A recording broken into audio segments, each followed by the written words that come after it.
ধর্মনগরে তথা ত্রিপুরার বিশিষ্ট আবৃত্তি শিক্ষা প্রতিষ্ঠান শ্রুতিপুরমের ছাত্র বেদান্ত ভট্টাচার্য আবারও সবাইকে তাক লাগিয়ে স্বর্ণপদক লাভ করল আবৃত্তিতে।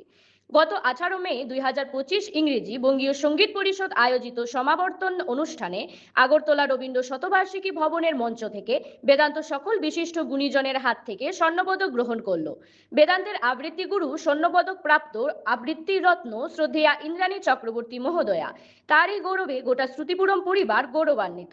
এছাড়াও এই বছর বেদান্ত রবীন্দ্রসঙ্গীতের সর্বভারতীয় স্তরে সিসিআরটি পরীক্ষায় স্কলারশিপ পেয়েছে।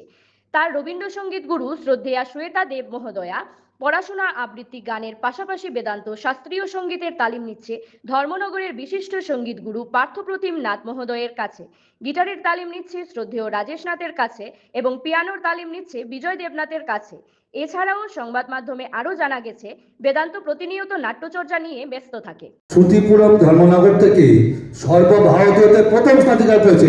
ওনাকে শংসাপত্র, এককালীন ব্যক্তি ও স্বর্ণপদক দিয়ে সংশোধিত করা হচ্ছে। বেদান্ত ভট্টাচার্য।